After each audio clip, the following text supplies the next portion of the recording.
नमस्कार, आप देख रहे हैं बहस बाजीगर। आपके साथ मैं हूं अंजना ओम कश्यप और यहां पर मौजूद जनता का बहुत बहुत स्वागत है, खास तौर पर इस पक्ष का, क्योंकि इनका ये मानना है कि पश्चिम बंगाल चुनाव हुए तो क्या हुए, टीएमसी हारी तो क्या हारी, हो सकता है आगे वो जीत दर्ज कर ले और विपक्ष फिर से मजबूत खड़ा हो जाए।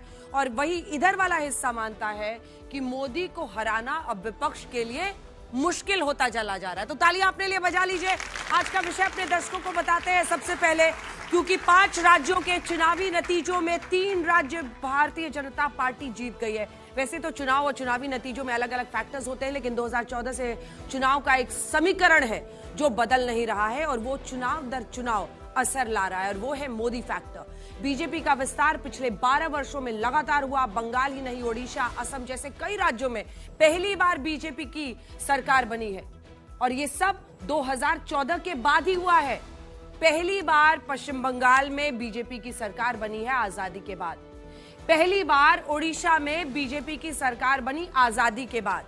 पहली बार बिहार में बीजेपी का मुख्यमंत्री बना 2014 के बाद। अब तो प्रधानमंत्री नरेंद्र मोदी से मुकाबला करना क्या विपक्ष के लिए मुश्किल हो रहा है? आज इसी पर हम अपनी चर्चा करने वाले हैं।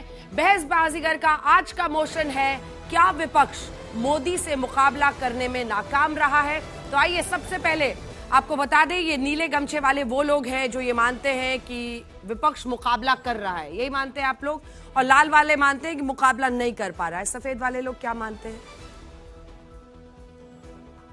होगा तब तो इधर वाले चले जाइए। लिबरल क्या होता है? लिबरल न्यूट्रल क्या होता है? मतलब मैं समझना चाह रही हूं। चलिए माइक लेके कौन आएगा, मुझे समझाइए न्यूट्रल क्या होता है। आइए बताइए। मतलब मोदी से मुकाबला कर भी रहा है, नहीं भी कर रहा है। ऑपोजिशन को लीडरशिप की जरूरत है, नई लीडरशिप की जरूरत है। ऐसा नहीं है हमारे पास ऑपोजिशन नहीं है। हाँ। साउथ की स्टेट्स में बीजेपी नहीं टैप कर पाई है। हाँ।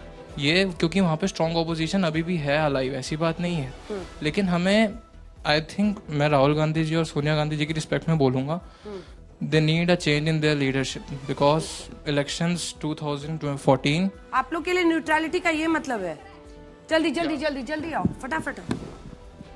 कॉन्ट्राडिक्शन है, वो कॉन्ट्राडिक्शन ये है कि अगर लोकतंत्र खतरे में है तो वोट तो जनता ही दे रही है बीजेपी को, तो हम कैसे कह सकते हैं लोकतंत्र खतरे में है? और दूसरी तरफ ये कि जो मानते हैं कि अपोजिशन बहुत स्ट्रांग है, तो हम थोड़ा कंफ्यूजन में है कि हम दोनों चीजें मानते हैं कि जनता वोट भी दे रही है, लोकतंत्र खतरे में नहीं भी है और कहीं ना कहीं है भी। अच्छा ठीक, चलिए ताली बजा दीजिए। पता नहीं कितने लोगों को समझ में आया, लेकिन न्यूट्रल होना भी अपने आप में एक पोजीशन तो है ही देश में, और अभी भी नोटा का ऑप्शन तो रहता ही है वोटर्स के पास। तो चलिए मंच पर तालियों के साथ स्वागत करते हैं अपने पहले तीनों जजेस का।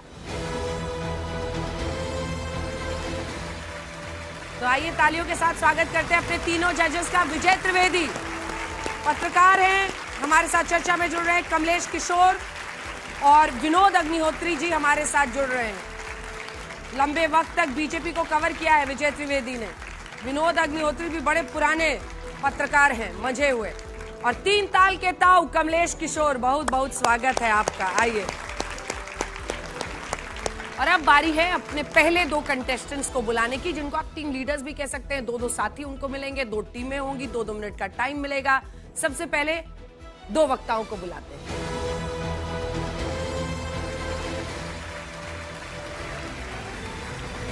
तालियों के साथ स्वागत कीजिए आलोक शर्मा, कांग्रेस पार्टी के राष्ट्रीय प्रवक्ता हैं, अपनी पार्टी की बात को दमदार तरीके से रखते हैं। और प्रेम शुक्ला जी, बहुत बहुत स्वागत है आपका, भारतीय जनता पार्टी के राष्ट्रीय प्रवक्ता हैं।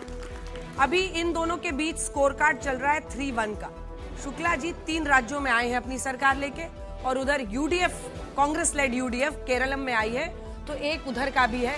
तो थोड़े आलोक जी थोड़े से ठीक ठाक लग रहे हैं मूड में आज। चलो एक तो हमारी झोली में आया है, लेकिन बंगाल का जाना क्या मायने रखता है, और ये सवाल भी कितना मायने रखता है कि क्या विपक्ष मोदी से मुकाबला करने में नाकाम रहा है? आइए आप अपने अगले 2 वक्ताओं को बुलाते हैं।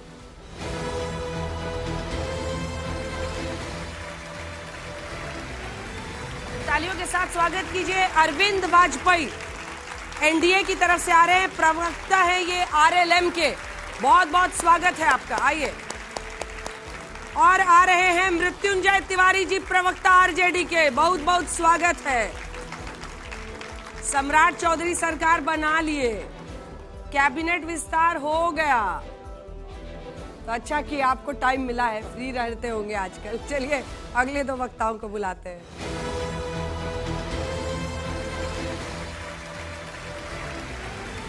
मलुक नागर जी पूरे जोश के साथ आ रहे हैं भाई, स्वागत कीजिए इनका। राजकुमार भाटी जी समाजवादी पार्टी का पक्ष रखेंगे, आप दोनों का बहुत बहुत स्वागत है।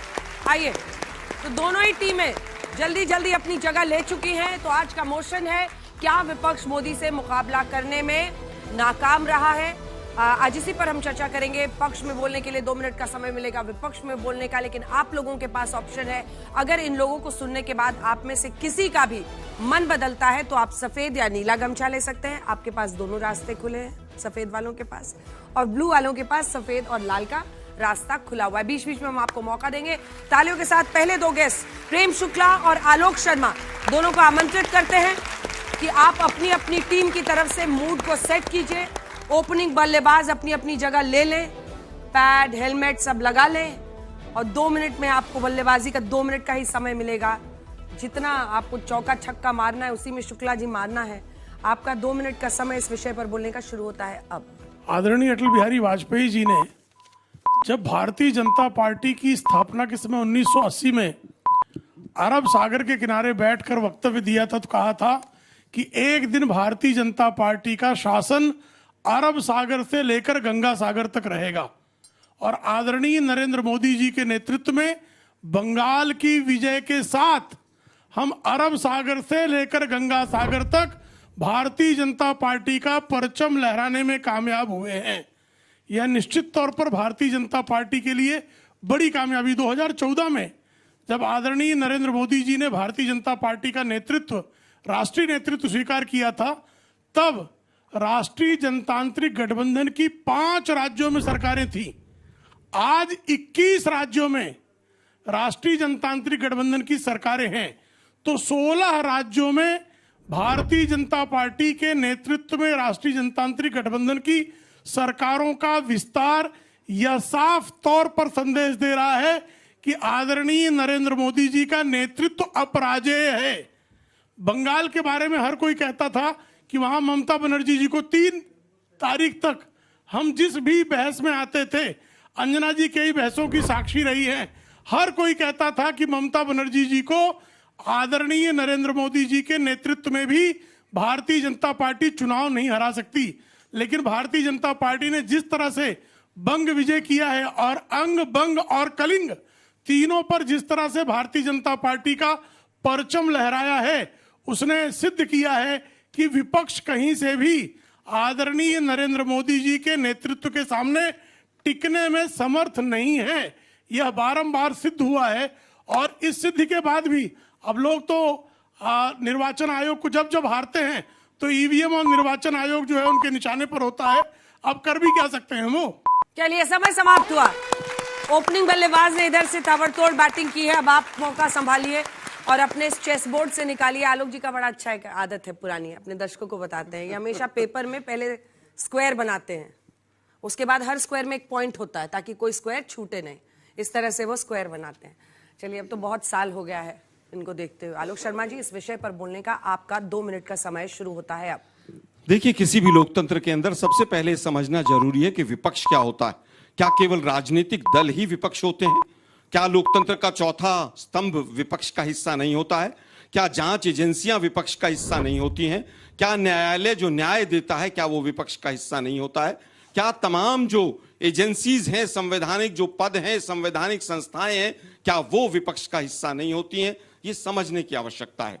दुर्भाग्य यह है कि धन बल हो और तमाम तरह के बल, अनैतिक रास्ते, तमाम तरह का जिस तरह से एक ही विचारधारा को पूरे देश के अंदर तमाम लोगों को थोप दिया गया हो, झूठे वायदे किए गए हों, संवैधानिक संस्थाओं पर कब्जा कर लिया गया हो, तो स्वाभाविक है कि विपक्ष, जो विपक्षी दल जिनको आज आप देख रहे हैं, उसके लिए कठिनाई होती है।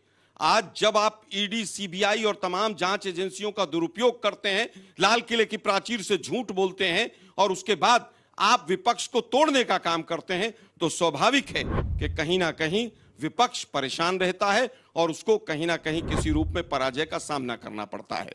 आज तक ये नहीं बताया गया कि कितने अच्छे दिन आए हैं, लेकिन सरकार जब जगह बन जाती है, झूठे वायदे होते हैं एक राज्य से दूसरे राज्य में, दूसरे राज्य से तीसरे राज्य में, लेकिन वास्तव में जो चीज होनी चाहिए वो नहीं होती है। दिक्कत यह है कि अलग अलग हथकंडे अपनाए जाते हैं, इलेक्शन कमीशन को अपना पिट्ठू बना लिया जाता है, तमाम न्यायालय के निर्णयों के ऊपर आज आम चर्चा होती है कि यह निर्णय कैसे आ गया। मैं समझता हूं कि विदेश नीति जिस प्रधानमंत्री के रहते हुए, अर्थनीति, सामाजिक नीति, सारी नीतियां ठप हो गई हों, रुपया डॉलर की तुलना में कहां गया हो, बेरोजगारी कहां हो, महंगाई कहां हो, लेकिन उसके बावजूद नोटबंदी के पैसे से, इलेक्टोरल बॉन्ड के पैसे से विधायक और सांसद खरीदे जाते हो तो स्वाभाविक है कि विपक्ष को दिक्कत होगी, लेकिन ये विपक्ष की दिक्कत नहीं, भारतीय लोकतंत्र के लिए खतरा है। जबरदस्त बल्लेबाजी भाई इधर से भी हुई है। आप लोग अपनी अपनी टीम का हौसला बढ़ाइए। कोई सवाल जो जजेस की तरफ से हो? प्रेम जी से एक सवाल है। जी प्रेम जी, प्रधानमंत्री नरेंद्र मोदी जी का नारा है सबका साथ, सबका विकास, सबका विश्वास। जी कल मैं देख रहा था शुभेंदु अधिकारी जी एक सभा में बोल रहे थे अपने कार्यकर्ताओं के बीच में, वो कह रहे थे सबका साथ सबका विकास छोड़िए, अब तो जो हमारे साथ है उसके साथ है।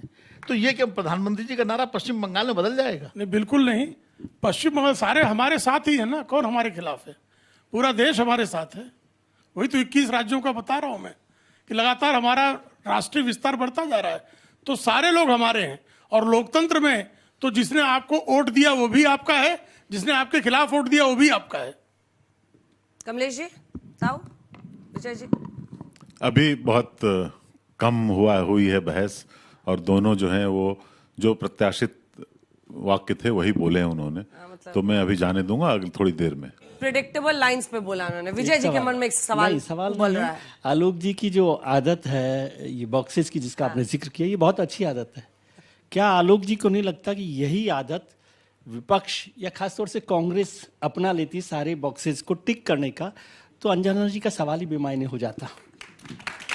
देखिए, मुझे लगता है कि बिल्कुल हर विपक्षी दल को, राजनीतिक दल को मेहनत करनी चाहिए, और अगर हमारे दल में या हमारी मेहनत में कहीं पर कमी है, स्वाभाविक है उसके अंदर सिंहावलोकन करने की, समीक्षा करने की और आलोचनात्मक अभिव्यक्ति की आवश्यकता है, और मैं आपकी टिप्पणी को सकारात्मक रूप में लेता हूं। वाह, चलिए, आप में से कोई जो अभी गमछा बदलना चाहता है? नहीं? ठीक है, थोड़ा सा आप लोग भी टाइम लीजिए। बदलना है, उठिए, उठा जाए जिसको जिसको बदलना है। आप लोग को तो एक ही राउंड में परिवर्तन हो गया, मैं देख रही हूँ। हाँ, चलिए, अच्छी बात है। चलिए, जिसको जिसको बदलना है बदलिए गमछा। देखिए, आप लोग कुर्सी से उठे, कुर्सी छीन ली गई। ये दुनिया ऐसी ही है। सारे राज्य, उधर 2 ऊपर में जगह है, ऊपर से चले जाए, उधर से। हाँ, चलिए, तो आप दोनों का बहुत बहुत धन्यवाद। ताली बजा दीजिए भाई दोनों ओपनिंग बैट्समैन के लिए। जबरदस्त। आइए, तिवारी जी और वाजपेयी जी आइए। दोनों बिहार के खिलाड़ी। अब इधर आरएलएम में ये आ गए हैं, लेकिन पहले उधर ही थे, साथी हैं, अभी भी साथ हैं। चिराग जी से निकल के इधर आ गए हैं। तिवारी जी का गेटअप एकदम टाइट रहता है हमेशा। वाजपेयी जी का तो रहता है, मैं इनका जो, ये कोई मजाल है कि पूरा जो इनका गमछा हिले रात तक, और ना बिंदी का टिक्का रात तक इधर से उधर होगा। चलिए वाजपेयी जी, आपका इस विषय पर बोलने का 2 मिनट का समय। एक बार फिर से अपने जो कंटेस्टेंट्स हैं उनको विषय बता देते हैं, उसे भटकिए मत। क्या विपक्ष मोदी से मुकाबला करने में नाकाम है? इस पर बोलने का आपका 2 मिनट का समय शुरू होता है अब। जी हाँ, ये बात बिल्कुल सही है। और 11 साल आपने देखा है कि 11 साल में विपक्ष ने काफी कोशिश की, लेकिन नहीं कर पाया। लेकिन उनको ही सोचना पड़ेगा कि भाई वो क्यों नहीं सत्ता तक आ सकते हैं, और क्यों नहीं जनता उनको वोट देती है। इससे काम नहीं चलेगा कि एसआईआर कर ली तो इसलिए वोट नहीं मिला, इससे काम नहीं चलेगा कि वोट चोरी कर ली तो वोट नहीं मिला। देखिए, एक कारण है और गंभीर कारण है। जनता समझती है सारी चीज, जनता जज का काम करती है, जैसे विनोद जी और सब लोग बैठे हुए हैं, विजय जी बैठे हैं, पाऊ जी बैठे। देखिए, जनता ने क्या सोचा, और जो साथ साथ हम लोगों ने भी नोट किया है, 20 पॉइंट प्रोग्राम है जो जनता इनका विपक्ष का लाइक नहीं करती है। जैसे कि सुप्रीम कोर्ट को आप क्रिटिसाइज करेंगे, संवैधानिक संस्था की अभी बात की आलोक जी ने, लेकिन अगर सुप्रीम कोर्ट को क्रिटिसाइज करोगे तो जनता इसको नहीं सहती है, ना मानती है। ईसीआई को, इलेक्शन कमीशन को क्रिटिसाइज करोगे अरे भाई कांग्रेस भी 60 साल सत्ता में रही है, लगातार जीतती रही, तब तो ये आरोप नहीं लगे कि एसआईआर हो गई। एसआईआर तब भी हुई थी और ये आरोप नहीं लगे कि वोट चोरी हो गया। तो ये कैसे आरोप है? फिर आप क्या करते हैं कि ट्रिपल तलाक पे भी क्रिटिसाइज करते हैं। समाज का एक हिस्सा है, अगर उसके वेलफेयर में कोई काम किया है सरकार ने तो उसको क्रिटिसाइज करोगे तो जनता उसको महसूस नहीं करती है। मैं गिन देता हूं, ये मैंने खुद लिखे हैं। महिला बिल को अपोज करोगे, एनआरसी को अपोज करोगे, राम मंदिर को अपोज करोगे, विदेश की धरती पे जाके बदनाम करोगे, सर्जिकल स्ट्राइक को अपोज करोगे, ऑपरेशन सिंदूर को अप्रोच करोगे, आर्मी चीफ को गुंडा कहोगे। गुंडा कहना जरूरी है क्या? तुष्टिकरण करते रहोगे। ये 20 पॉइंट है। जनता की नब्ज पकड़ी नहीं जा रही। क्यों वोट बीजेपी को मिलता है? सबका साथ सबका विकास कोई नारा नहीं है, सबके लिए काम किया जाता है। मोदी को मां बहन की गालियां दी जाएंगी, वैक्सीन को धता बताया जाएगा, मुफ्त राशन अगर गरीबों को दिया जाएगा उसको भी क्रिटिसाइज किया जाएगा। मीडिया को लताड़ेंगे हर वक्त। डिजिटल अकाउंट अगर गरीब खोलेगा तो उसको भी क्रिटिसाइज किएगा। और सबसे बड़ा समय निकल गया, 20 पॉइंट हो गया नोटबंदी आपका। को भी क्रिटिसाइज किया। अरे गुरुजी 20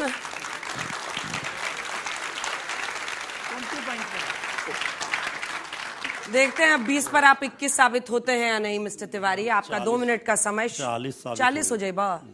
आपका 20 मिनट, आपका 2 मिनट का समय शुरू होता है। पढ़ के बोल रहे थे। हाँ बोलिए, 2 मिनट का समय शुरू होता है अब। देखिए, लोकतंत्र चलता है लोक लज्जा से। लोकतंत्र में पक्ष और विपक्ष दोनों का होना जरूरी है। अगर विपक्ष नहीं होगा तो सत्ता पक्ष बेलगाम हो जाता है, और सत्ता अगर बौरा जाती है तो फिर जनता का भला नहीं होता है, देश का भला नहीं होता है। हम आज ठीक है उनको सत्ता मिल रही है, लेकिन सत्ता किस तरह मिल रही है जनता के मन में ये सवाल है। जनता दुखी है, नौजवान, किसान, मजदूर, गरीब सब परेशान है, लेकिन सत्ता उन्हें हासिल हो रही है। जब अंपायर ही मैनेज हो और अंपायर ही उनके पक्ष में हो तो फिर स्वाभाविक है सत्ता उनको मिल रही है। लेकिन अब देश की जनता के अंदर जो बवंडर है, वो तूफान जिस तरह से सब लोगों ने देखा था जयप्रकाश नारायण आंदोलन का, अब जनता भी ये सब समझ रही है। और जनता जब सड़कों पर उतरेगी और जब जन आंदोलन का रूप होगा तो फिर यही सत्ता किस तरह से चली जाती है सब लोगों ने इतिहास देखा है। अटल बिहारी वाजपेयी जी की बात कर रहे थे हमारे भाजपा के मित्र। अटल जी ने भी कहा था सत्ता आती रहेगी जाती रहेगी, ये देश रहना चाहिए, लोकतंत्र रहना चाहिए।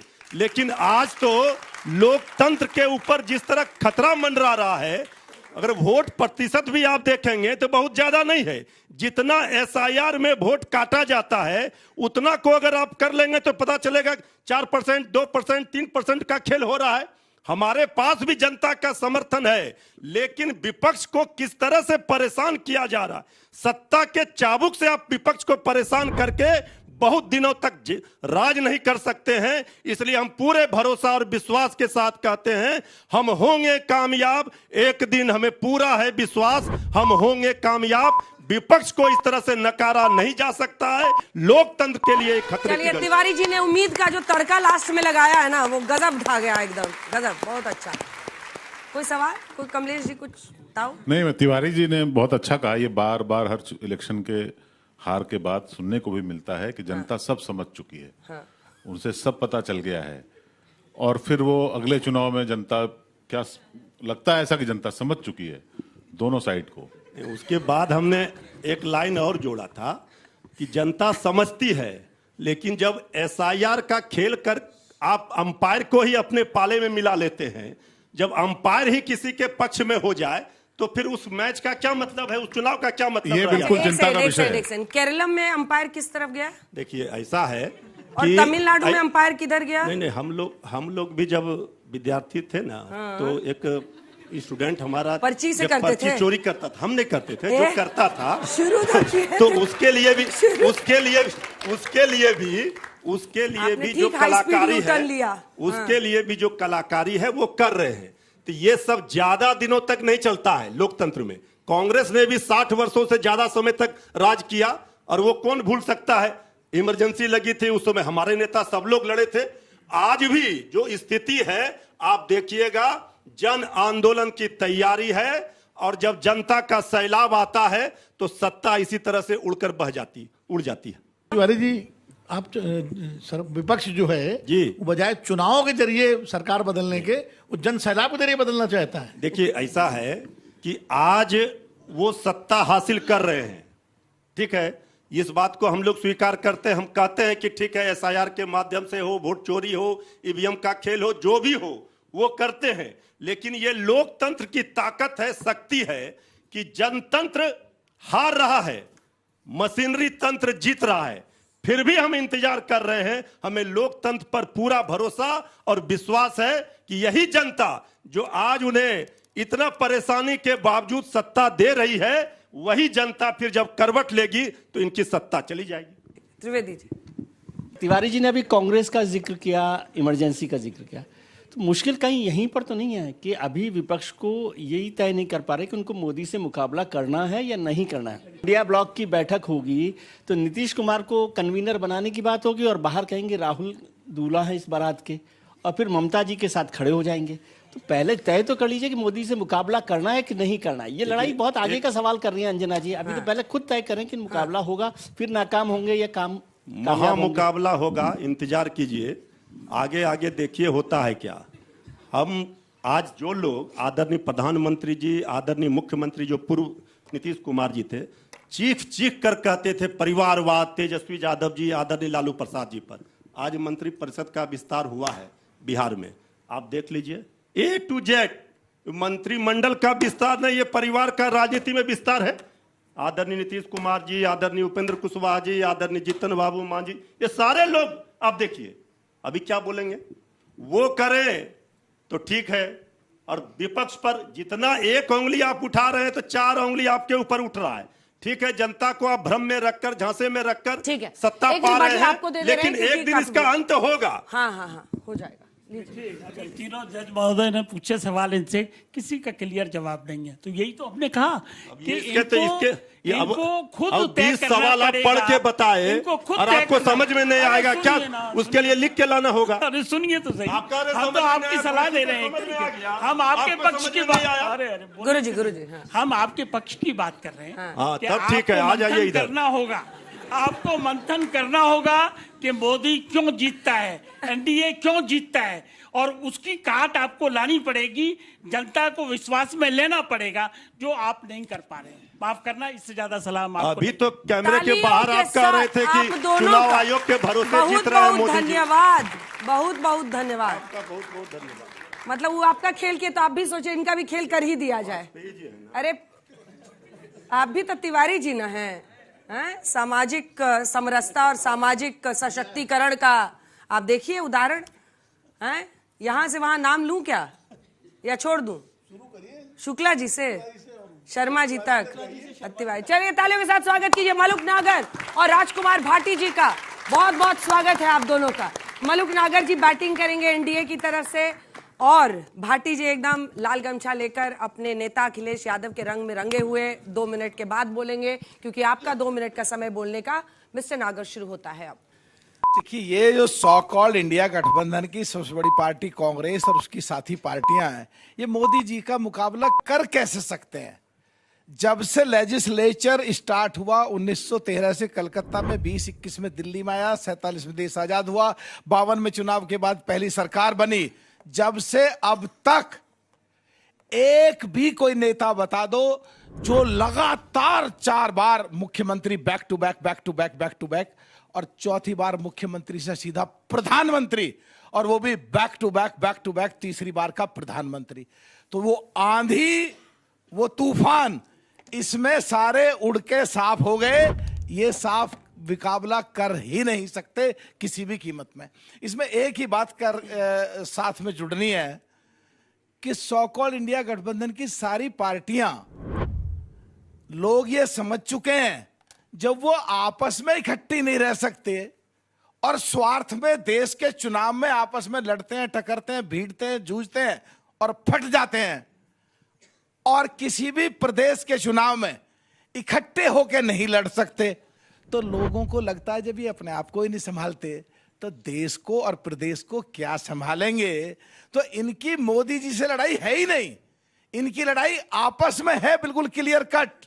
और आज ममता जी जब सीधा उठा करके चुनाव हारने के बाद कहती है इस्तीफा नहीं दूंगी, क्यों भाई? पूरे पश्चिम बंगाल में मारकाट मचवाना चाहते हो, लड़ाई करवाना चाहते हो? जो चुनाव में बड़ी मुश्किल हुआ है वो तुमने अब चुनाव के बाद करवा दिया। ऐसे में राहुल गांधी जी साथ खड़े हो जाते हैं, संविधान से सीधा छोड़ रहे हैं, चुनाव में एक किताब रखते हैं अपने हाथ में। तो इनको लोग कैसे बकस दें, कैसे ना चुनाव हरवाएं? तो जब ये आपस में ही लड़ते हैं तो वहां मोदी जी का मुकाबला है ही नहीं, ये आपस में ही लड़के चूर चूर हो रहे हैं। मोदी जी का मुकाबला कभी कर ही नहीं सकते, ऐसा लगता है। जबरदस्त क्लोजिंग पारी बड़ी अच्छी तरह से खेली गई है। आपको भी फिनिशिंग टच देना है अपनी टीम को, जनता को कन्विंस करना है, जिसके बाद एक एक सवाल भी लेंगे और आपको मौका भी मिलेगा। राजकुमार भाटी जी, आपका 2 मिनट का समय शुरू होता है। पहले 4 पंक्ति शुक्ला जी के लिए कि जहां से गुजरो धुआं उठा दो, जहां पे ठहरो धमाल कर दो, तुम्हें सियासत ने हक दिया है, हरी जमीनों को लाल कर दो। वकील भी तुम, दलील भी तुम, गवाह भी तुम, वकील भी तुम, जिसे भी चाहो हराम कह दो, जिसे भी चाहो हलाल कर दो। पश्चिम बंगाल में भारतीय जनता पार्टी और टीएमसी के बीच में 32 लाख वोटों का अंतर रहा है। 27 लाख वोटर को वोट नहीं डालने दिया गया, जो कि वोटर लिस्ट में जिनके नाम थे उन्हें डाउटफुल वोटर कह के उन्हें वोट नहीं डालने दिया गया। और 5 lakh vote final voter list आने के बाद जोड़ दिए गए, जिनका किसी को पता ही नहीं है कि कैसे जोड़े गए, किस प्रक्रिया से जोड़े गए। तो 32 लाख वोटों की धांधली हुई और 32 लाख वोट से ही पार्टी जीती है। यह संयोग है या प्रयोग है? पश्चिम बंगाल में जब ये पश्चिम बंगाल के मुद्दे को लेकर, एसआईआर को लेकर सुप्रीम कोर्ट में बहस हुई, तो जज ने यह कहा था कि अगर किसी सीट पे कटे हुए वोटों के बराबर अंतर से या उससे कम अंतर से हार जीत हुई तो हम पुनर्विचार करेंगे। 1 नहीं, 2 नहीं, 10 नहीं, 20 नहीं, 30 नहीं, 40 नहीं, पूरी 50 सीट ऐसी हैं जो उससे कम अंतर से जीती गई हैं, जितने वोट काटे गए। तो क्या सुप्रीम कोर्ट इन पर पुनर्विचार करेगा? और अगर ईमानदारी से पुनर्विचार हुआ तो यह सरकार अवैध है। शुक्ला जी ने कहा, अटल बिहारी वाजपेयी जी को कोट किया, उनकी आधी बात तो आपको याद रह गई कि उन्होंने एक दिन कहा था पूरे भारत में बीजेपी जीतेगी, लेकिन उनकी आधी बात आप भूल गए। उन्होंने ये भी कहा था कि अनैतिकता और बेशर्मी से प्राप्त की हुई सत्ता को मैं चिमटे से भी छूना नहीं चाहूंगा। और वो तो चिमटे से भी नहीं छू रहे थे, आप तो होठों से छू रहे हो उस सत्ता को। जो आपका सवाल है अंजना जी, मोदी जी का मुकाबला तो हम बहुत अच्छे तरह कर सकते हैं, ज्ञानेश कुमार का मुकाबला हम नहीं कर सकते, क्योंकि वो रेफरी है। हम खिलाड़ी को हरा सकते हैं, रेफरी को नहीं हरा सकते। जबरदस्त बाय क्लोजिंग, मतलब जो विपक्ष की लाइन है उस लाइन पे अगर आप बोले तो बहुत अच्छा बोला। एक सवाल मेरे मन में है, उसके बाद मैं 2 सवाल वहां से भी लूंगी कि क्या विपक्ष उन 50 सीटों की बात जिसका आपने मेंशन किया इसने नहीं उठा रहा है? क्योंकि 20 सीटें जिसमें मैक्सिमम डिलीशन किया गया, एक बार फिर से सुनिए मेरा सवाल, 20 सीटें जिसमें मैक्सिमम डिलीशन है, उसमें 13 सीटें तो टीएमसी जीत गई है, 1 सीट कांग्रेस पार्टी जीत गई है और 6 सीटें सिर्फ बीजेपी जीती है। तो अब विपक्ष को तो लड़ाई अंत तक लड़नी होगी ना, उस मामले को ले जाना होगा ना आगे। 20 सीटें जहां मैक्सिमम डिलीशन है, वहां 14 सीट तो वहां पर टीएमसी और कांग्रेस जीती है। इसका जवाब दूं? बिल्कुल। टीएमसी के पक्ष में की गई धांधली क्या धांधली नहीं है? आपको ये सवाल उठाना नहीं चाहिए कौन जीता कौन हारा। सवाल यह है कि धांधली हुई या नहीं हुई, गलत तरीके से वोट काटे गए कि नहीं काटे गए, गलत तरीके से वोट जोड़े गए कि नहीं जोड़े गए। सवाल तो यह है। कोर्ट में जाना होगा ना उसके लिए, कोर्ट में विपक्ष को लगातार लड़ाई लड़नी होगी की दिशा चेंज ना की जाए। चलिए एक एक सवाल दोनों तरफ से लेंगे, आइए जल्दी आइए। मैम मेरा सवाल ये है, विपक्ष हमेशा इलेक्शन कमीशन को दोष देता है। आप इलेक्शन कमीशन ने ये कहा है कि आप लीगल तरीके से आइए, हमारे से लड़िए, बहस कीजिए और हमें नोटिस दीजिए बकायदा। लेकिन आप लोग विपक्ष में कोई जाना नहीं चाहता आप लीगल नोटिस ले, क्योंकि उन्हें पता है अगर गलत साबित हो गए तो सर पार्टी से तो जाओगे, ऊपर से आपका जो बदनामी की वो अलग ही होगी। वो लीगल तरीके से आप लड़ो। आप हमेशा थोप देते हो जनता के ऊपर इलेक्शन कमीशन चोर है, इलेक्शन में वोट चोरी करा रहा है, एसआईआर नहीं होना चाहिए था। 2003 में भी हुआ एसआईआर, उसके बाद अब हुआ है, उसके बावजूद आप ऐसा कैसे बोल सकते हो कि इलेक्शन कमीशन गलत करा रहा है? हर जगह आपकी सरकार बन रही है। जी आधी मिनट दे दें, 10 सेकंड। सफेद वाले हिस्से से कोई मेरा सवाल प्रेम शुक्ला सर से है। बोल रहे थे कि हर जगह मोदी जीतते रहेंगे। अभी तमिलनाडु का चुनाव हुआ, वहाँ पे विपक्ष भी खत्म, सत्ता पक्ष भी खत्म। वहाँ नई पार्टी, नई नवेली पार्टी थी, उनकी सरकार बन गई, वहाँ मोदी जी का कमल नहीं खिला। बिहार में अगर आप लोगों 10,000 रुपये नहीं बांटे होते तो वहाँ जनसुराज की सरकार बन गई होती। तो फिर जनसुराज की सरकार बन गई होती। अब आप नंबर 2 की पार्टी ने की नहीं बनेगी, नंबर 3 की वहाँ पे पैसे देकर जनता को वोट लिया गया है। आप जनसुराज के समर्थक हैं? आप कह सकते हैं। ठीक है भाई, देखो जिसके दिल में जो है सो है, इसीलिए हम कह रहे थे न्यूट्रल जो पहने हो ना बबुआ, वोट करने समय तुम जाओगे दाएं बाएं। बैठो, आपका भी सवाल लेंगे। आप लोग तय कर लीजिए, एक सवाल यहाँ से लेंगे। आप सर, मैं खुद वेस्ट बंगाल से हूँ। पर्सनली मेरा जन्म वेस्ट बंगाल में हुआ है। मैं 18 साल अपने जीवन के वेस्ट बंगाल में रखा है। आपको ऐसा क्यों लगता है कि 15 साल जो टीएमसी चला है वो, मतलब अभी बीजेपी आने से पूरा बंगाल का सिचुएशन चेंज हो जाएगा, बीजेपी अचानक से हर चीज़ चेंज कर देगा, और टीएमसी 15 साल जो भी किया वो जनता को नहीं दिख रहा है, जनता उसको लेके अचानक से 15 साल का भूल के एक टाइम पे चेंज हो जाएगी, ऐसा आपको क्यों लगता है? बहुत लूज बॉल दिया आपने उनको। जवाब दे दूं? वो तो 10 चीजें गिना देंगे अभी कि हम ये करेंगे, हम वो करेंगे, इसलिए चलिए आप छोटा सा जवाब दीजिए फिर आपके पास। देखिए, जो अभी पूछा है कि पश्चिम बंगाल में ममता जी की पार्टी जो नहीं कर पाई बीजेपी वो करेगी, मेरा सीधा सा जवाब है इस बात का, जो सो कॉल्ड इंडिया गठबंधन की सबसे बड़ी पार्टी कांग्रेस, उनके तत्कालीन 2004 से 2014 तक प्रधानमंत्री कहते थे 2040 तक हम देश की इकोनॉमी को चौथे नंबर पर लाएंगे। हमने 2025 और 26 में हिला दी। तो उसी तरह पश्चिम बंगाल में जो अब तक नहीं हुआ, ना कांग्रेस ने करा, ना लेफ्ट पार्टीज ने करा, ना ममता जी ने करा, मोदी जी के नेतृत्व में पश्चिम बंगाल में करके दिखाएंगे आने वाले समय में। चलिए ठीक है, अब आप जवाब दीजिए। देश की इकोनॉमी तो 5वें नंबर से 6ठे नंबर पर चली गई है, ध्यान रखें। लेकिन भाई ने एक सवाल उठाया था कि आप क्यों नहीं जाते, कोर्ट क्यों नहीं जाते। हम चुनाव आयोग भी गए हैं, हम कोर्ट भी गए हैं, सुप्रीम कोर्ट में लंबी बहस हुई है। लेकिन अगर आप कानून के, संविधान के और चुनाव आचार संहिता के थोड़े बहुत जानकार हैं तो केवल 3 सवालों के जवाब अपने मन से पूछें। क्या चुनाव के समय एसआईआर कराना ठीक है? क्या शांत समय में जब चुनाव दूर हो तब एसआईआर नहीं कराना चाहिए था? क्या जो डाउटफुल वोटर कह के 32 लाख लोगों को वंचित किया गया, क्या वो ठीक है? क्या चुनाव आयोग के भेजे हुए पर्यवेक्षक विपक्ष के प्रत्याशी के घर पे जाके धमका रहे थे, वीडियो मौजूद हैं, क्या ये पर्यवेक्षक का काम है? क्या जिस तरह वहां टीएमसी के कार्यालयों पर तोड़फोड़ की जा रही है, आग लगाई जा रही है, मारा पीटा जा रहा है और वहां सांप्रदायिक बयान दिए जा रहे हैं, जो संभावित मुख्यमंत्री है खुलेआम हिंदू मुसलमान कर रहा है, क्या ये भारत के संविधान का खुला उल्लंघन नहीं है? क्या हम इस देश को लोकतांत्रिक रास्ते से हटा के तानाशाही के रास्ते पे ले जाना चाहते हैं? ठीक है, इन सवालों के जवाब दूंगा। बहुत बहुत धन्यवाद। अब फिर कुछ आ रहा है। राजकुमार भाटी जी ने कहा कि देश की इकोनॉमी 5वें 6ठे पे पहुंच गई है। अरे पूरे विश्व में पूरी आग लगी है, पूरे विश्व ऊपर नीचे हो रहा है। चौथे नंबर पे 2025 में आई थी या नहीं आई थी? नहीं आई थी, चेक कर लो प्लीज, जरा देख लो फिर बता दो। धन्यवाद। चलिए बहुत अच्छा। शुक्ला जी और शर्मा जी आइए। शुक्ला जी और शर्मा जी आ रहे हैं अपनी अपनी टीम की तरफ से। 1-1 मिनट का रिबटल राउंड है। आप अपने प्रतिद्वंदी की तरफ से दिए गए विषय, जो बच्चों ने सवाल पूछे हैं, जो जजेस ने पूछा, कोई सवाल अगर इन दोनों से आपका है, कोई है ताऊ? नहीं, मेरा यह है कि जो आशंकाएं अभी भाटी जी ने भी व्यक्त की और शर्मा जी ने भी बोली थी और तिवारी जी भी बोल रहे थे, वो आशंकाएं जो है निराधार नहीं है। मुझे तो एक और शक है कि कहीं ये तो नहीं है कि बीजेपी अच्छा गठबंधन बना पा रही है और माइक्रो लेवल पे मैनेजमेंट कर रही है। इसको भी आप लोग कंसिडर कीजिए, हो सकता है ये भी सच हो। पर उससे भी बड़ी बात यह है, एक चीज मैं कहना चाहूंगा, बंगाल में विपक्ष जीता है। 15 साल से जो सत्ता में थे वो हटे हैं, तो विपक्ष को तो खुशी होना चाहिए इस बात पे कि कभी तो, मतलब एक दिन तो रोटी पलटेगी। ये तो आपके लिए, यहाँ के लिए अच्छे संदेश हैं, हर जगह के लिए, इसीलिए कि वो विपक्ष सक्षम है, नाकाम है पर सक्षम नहीं है। ऐसा नहीं है कि दिल नाउम्मीद नहीं है, नाकाम ही तो है। लंबी है गम की शाम मगर शाम ही तो है। तो उसको ऐसे भी ले सकते हैं कि एक दिन पलटेगा सब कुछ।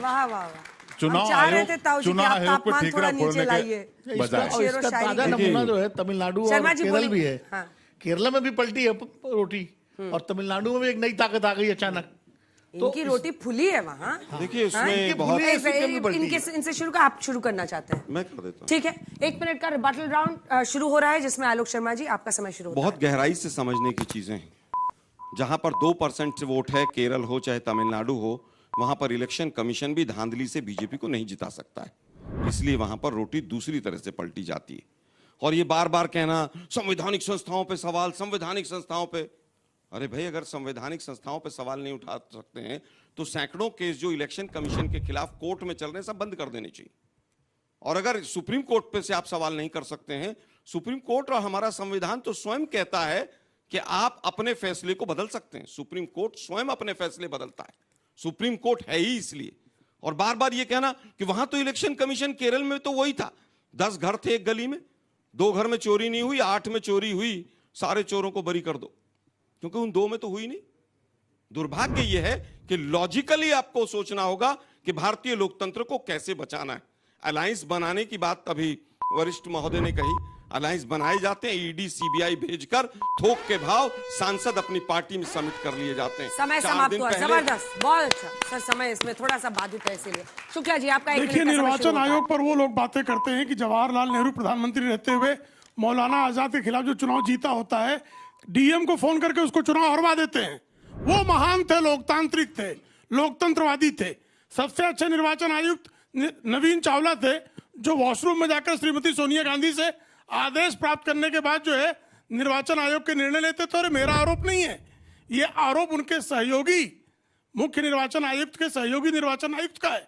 तो ये लोग बातें करते हैं। तमिलनाडु में अगर परिवर्तन हुआ, वहां भी तो एसआईआर हुआ था, वहां एसआईआर का कोई दोष नहीं है, तमिलनाडु परिवर्तन का कोई दोष नहीं। लेकिन पश्चिम बंगाल में दोष है, क्योंकि ये जिसको चाहते थे वो नहीं जीत सका, ये जिसको चाहते थे वो जो नहीं चाहते थे वो जीत गया। गजब है भाई। केरल में निर्वाचन आयोग का कोई दोष नहीं, तेलंगाना में निर्वाचन आयोग का कोई दोष नहीं, कर्नाटक में निर्वाचन आयोग का कोई दोष नहीं। जहां ये जीतेंगे वहां निर्वाचन आयोग बहुत उत्तम है। भले जो है इनके टेलीफोन से परिणाम बदल जाते हो, लेकिन जहां ये हार जाएंगे वहां निर्वाचन आयोग दोषी है। ये है कि आईना देखने की बजाय समय समाप्त हुआ। जबरदस्त, आप दोनों का बहुत बहुत धन्यवाद। अपनी अपनी जगह पर जा सकते हैं। आइए आइए आइए, वाजपेयी जी आइए, तिवारी जी और वाजपेयी जी आइए। वाह वाह, कितना अच्छा है। चलिए, आपका रिबटल राउंड। कोई सवाल किसी का, तीनों जजेस में से जल्दी से आप जवाब दीजिए। ठीक है, मैं सोच रहा हूँ वाजपेयी जी जरा जो एक सवाल उठाया था बरतुन्ने जी ने, परिवारवाद वाला मामला है, उस पर थोड़ा आपको स्पष्ट करना चाहिए। परिवारवाद पे हम कई बार जवाब, भूपेंद्र कुशवाहा जी के बेटे एमएलए भी नहीं है, मैं जवाब वो मंत्री बन रहे हैं। अरे भाई, 2 बार मैं जवाब देता हूं। ना एमएलए बने ना एमएलसी, जीन्स पहन के आ जाते हैं, शपथ ले लेते हैं। क्या मतलब पिता के पुण्य का काम ऐसे ही मिले तो हम सबकी जिंदगी कैसे संवर जाए। मेरा जो परिवारवाद को जब मैं अपोज करने की बात करता हूँ या एनडीए अपोज करने हमारे की बात पापा करता है, नेता उसमें फर्क है। ये भी एक आइडियोलॉजी है इस देश में। जब बुरा मानता हूँ अगर परिवारवाद भ्रष्टाचार से लिप्त है, ये मैंने कई बार बात कही है। लेकिन अगर डॉक्टर का बेटा डॉक्टर बनता है और वकील का बेटा वकील बनता है और नेता का बेटा नेता बनता है, तो उसमें क्या ऐतराज हो सकता है? अरे चुनकर तो आएगा कम से कम, खाली माथे पे लिखवा लेगा मेरे पापा नेता है। संवैधानिक व्यवस्था है, संवैधानिक व्यवस्था है। संवैधानिक व्यवस्था में 6 महीने में उसको चुन के आना पड़ेगा। और दीपक प्रकाश हैं, वो कॉम्पिटेंट हैं, उन्होंने अपनी परफॉर्मेंस भी दिखाई है, वो भी चुन के आएंगे। सवाल ये नहीं है, सवाल ये चल रहा था। टाइम सेट करते हैं सर, घड़ी लगाते हैं, 1 मिनट का बोलिए, कहाँ आप उसमें फंस रहे हैं? बताइए बताइए। पहले चिराग जी के लिए बैटिंग करते थे, अब एक दूसरे मिल गए इनको, दीपक प्रकाश। बैटिंग तो करनी पड़ेगी, जिसके साथ है उनकी बात तो रखनी पड़ेगी ना। चिराग और अब दीपक, चिराग थे, लेकिन समाजवादी आपका इस विषय पर बोलने का रिबटल राउंड का 1 मिनट का समय शुरू होता है अब। देखिए, अभी सब लोगों ने अपनी बात रखी, मेरा फिर वही मानना है कि विपक्ष को अपने आप समझना पड़ेगा कि उनके लगातार हार के 11 साल से क्या कारण है। धीरे धीरे एक एक राज्य उनके हाथ से क्यों फिसला, लोकसभा में क्यों नहीं उनकी सीटें आती। अगर ये नहीं समझना चाहेंगे तो उसका फायदा हमको मिलेगा, और फायदा जनता देती है। खाली आरोप लगाने से काम नहीं चलेगा, उसका संवैधानिक व्यवस्था है। अगर इलेक्शन में कोई गड़बड़ी की बात आप करते हैं तो इलेक्शन पिटीशन आपको फाइल करनी पड़ेगी। माफ करना, बिगर फाइल करे आप चीखते रहिए, चिल्लाते रहिए, कहीं कुछ होने नहीं जा रहा है, ये आप लिख लीजिए। दूसरी बात यह है कि इलेक्शन कमीशन पे इन्होंने बार बार आरोप लगाए। ईवीएम, पहले इन्होंने ईवीएम पकड़ी हुई थी कि ईवीएम गड़बड़ करती है, ईवीएम गड़बड़ करती है, और जब इलेक्शन कमीशन ने बुलाया इनको तो ये कोई पार्टी वाले नहीं गई कि ये डिफेक्ट है इसमें। तो मेरा सिर्फ ये कहना है कि विपक्ष जाने, उनका काम जाने, हम देश की सेवा कर रहे हैं, जबरदस्त, आगे बहुत भी अच्छा। करते रहेंगे। मिडिल ऑर्डर भी अच्छी बल्लेबाजी कर रहा है। मिडिल ऑर्डर रुकिए ही, गजब है। पहन के एकदम से बैठे हुए पैड वैड हेलमेट निकल ले रहे हैं जब मन कर रहा बैट लेके। तिवारी जी, आपका इस विषय में? अंपायर उनका है इसलिए निकल जा रहे हैं। फिर हो गया शुरू? हम सोच ही रहे थे, अभी तक आए नहीं। आउट होके जाएंगे तब ना वो आएंगे, तो पहले शुरू हो गए, इसलिए हम टिक्का बिंदी लगाकर मिस्टर तिवारी, चलिए 1 मिनट में अपना विषय रखिए, आपका समय शुरू होता है अब। देखिए, आज ठीक है कि आदरणीय प्रधानमंत्री मोदी जी को हर जगह सत्ता मिल रही है, इस बात से कोई इनकार कहाँ कर सकता है। लेकिन विपक्ष, एक जिम्मेवार विपक्ष की भूमिका में सत्ता पक्ष से सवाल तो करेगा ही, और जो जनता के सवाल हैं, विपक्ष का धर्म है जनता के सवालों को उठाना, जनता की आवाज बनना। लेकिन दुर्भाग्य उस समय दिखता है, दुर्भाग्यपूर्ण स्थिति सदन में हो या सड़क पर हो, जब आदरणीय प्रधानमंत्री जी सत्ता में बैठे हुए लोग विपक्ष जो सवाल कर रहा है उसका जवाब से भागते हैं और विपक्ष को ही नीचे दिखाने का प्रयास करते हैं। ये लोकतंत्र के लिए ठीक नहीं है। सत्ता का अंग विपक्ष भी होता है, ये सब लोग जानते हैं। लोहिया जी ने भी कभी कहा था, इस बात से सब लोगों को पता है कि जब जब सत्ता अहंकारी हो जाता है तब तब जनता का भला नहीं हो पाता है। तो अभी जो सत्ता है वो अहंकारी हो गया। बहुत अच्छा, समय समाप्त हो गया। गजब, बहुत धन्यवाद आप दोनों का। अपनी अपनी जगह पर जा सकते हैं, अपनी अपनी ऊर्जा बना के रखिए। बहस बाजीगर भी आज तय होना है। सेकंड राउंड में आते आते ऐसा लग रहा है कि स्टीम इंजन थोड़ा सा जो है ज्यादा काला धुआं फेंक रही है, तो थोड़ा आप लोग बकअप कर लीजिए, मोशन पर रहिए, धारदार बोलिए, दमदार बोलिए और अपनी अपनी बात रखिए। हाँ, इनका मोशन शुरू होता है इससे, एकदम अपना स्टाइल है नागर जी का। चलिए, आपका है और बहुत घाट पे गए हैं, उसके बाद सीख के आए हैं। चलिए, आपका इस मोशन पर बोलने का रिबटल राउंड का 1 मिनट का समय शुरू होता है अब। देखिए, कांग्रेस के साथी अभी हमारे सुप्रीम कोर्ट पे बोल के गए, कहते हैं सुप्रीम कोर्ट कहते हैं खिलाफ बोलो।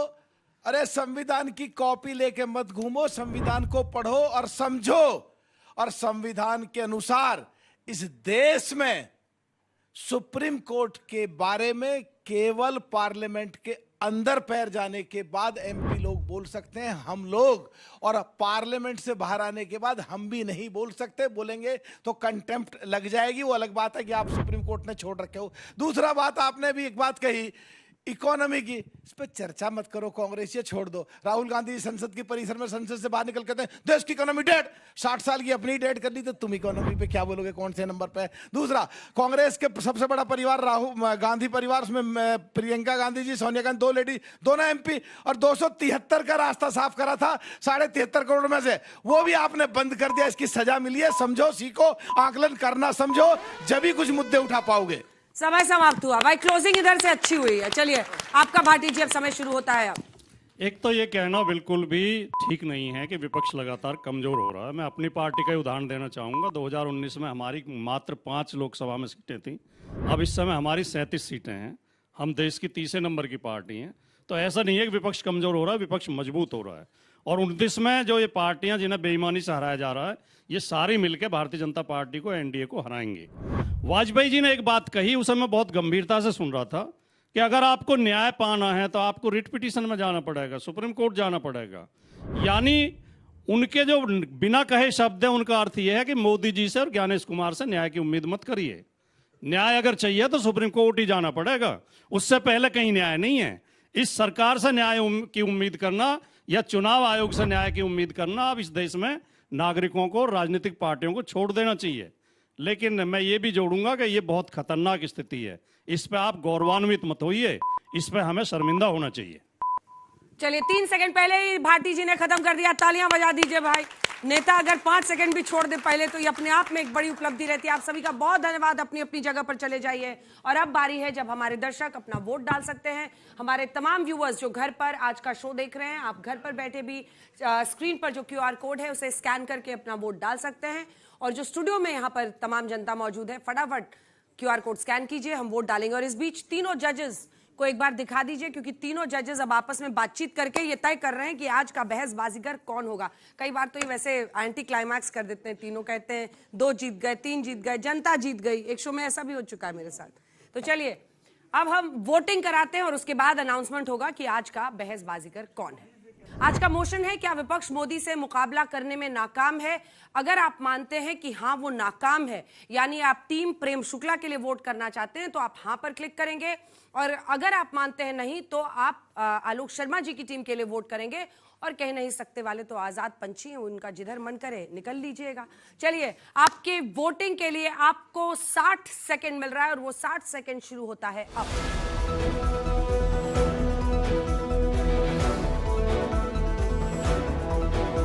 फिलहाल प्रेम शुक्ला की टीम आगे चल रही है, 70% के आसपास है।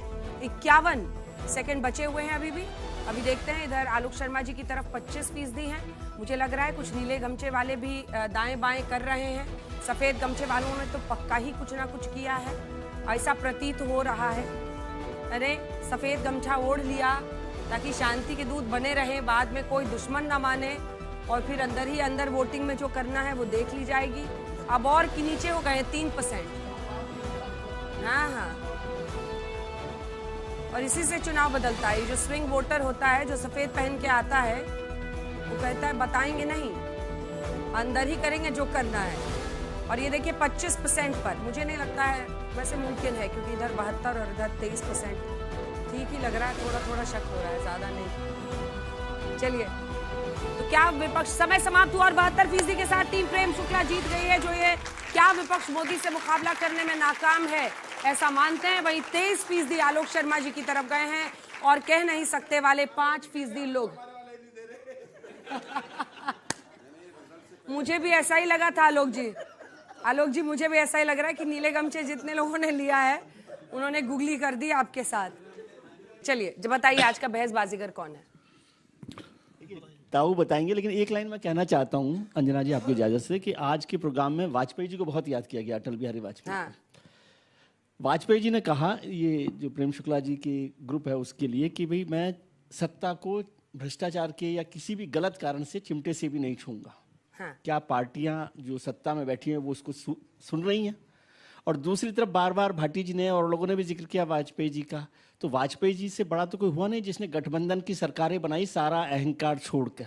तो वो गठबंधन की जो राजनीति है, क्या विपक्ष सीख रहा है? यदि वो सीख लेगा तो भी ये काम हो जाएगा, क्योंकि शेख सादी ने अक्सर कहा है कि चिड़िया एका कर ले तो शेर की खाल खींच सकती है।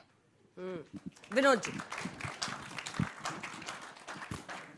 देखिए विपक्ष जो है वो भले चुनाव हार रहा है, लेकिन विपक्ष को बजाय हर बात में चुनाव आयोग और उस पर, ठीक है वो आपका आपत्तियां हो सकती हैं, एतराज हो सकते हैं, आप वो उठाइए मुद्दे, लेकिन आप चिंतन भी करना पड़ेगा कि आपस में जिस तरह आप लोग जो है, कभी तो तय करते हो कि राहुल गांधी नेता हों, कभी कहते हो ममता जी हों, कभी कहते हैं अखिलेश जी हों।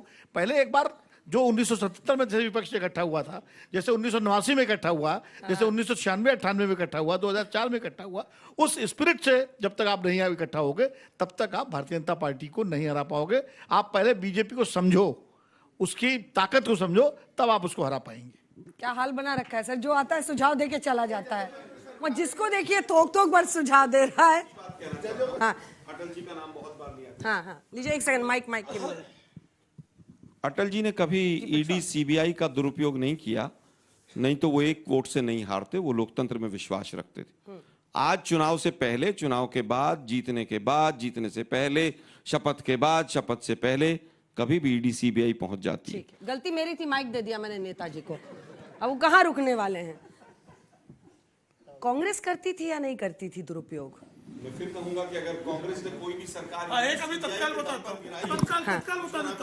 चलिए चलिए, अब नहीं, अब आप लोग का हो गया, नेता को माइक नहीं देना चाहिए जल्दी। हाँ।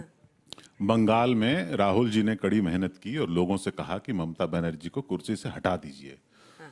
तेजस्वी गए, उन्होंने कहा नहीं हटाइए। हाँ। लोगों ने राहुल जी की सुन ली। हाँ। उनके मन की बात कर दी। हाँ। जीतता कोई एक ही है, सबको तो सुन नहीं सकते। आज प्रेम शुक्ला जी की टीम के लिए बहुत आसान था, क्योंकि अभी अभी जीत हुई है तो बहुत आसान है उसको डिफेंड करना। आसान था इनके लिए। शर्मा जी की टीम के लिए बहुत मुश्किल था, पर राजकुमार भाटी जी ने पहले राउंड में और अपने अंतिम जो 2-3 वाक्य थे उससे आज जो है बेहतरीन तरीके से बहस बाजीगर का खिताब ले लिया है। वाह, ताली बजाइए भाई, भाटी जी को बहुत बहुत बधाई। सर खड़े होकर एक्नॉलेज कर लीजिए, आज आप बहस बाजीगर बने हैं, बधाई ले लीजिए सबकी तरफ से। तो आज के बहस बाजीगर बने हैं समाजवादी पार्टी के राजकुमार भाटी जी। इसी के साथ बहस बाजीगर में आज के लिए इतना ही। अगले शनिवार रात 9 बजे आपसे फिर होगी मुलाकात। देश दुनिया की बाकी खबरों के लिए देखते रहिए आज तक।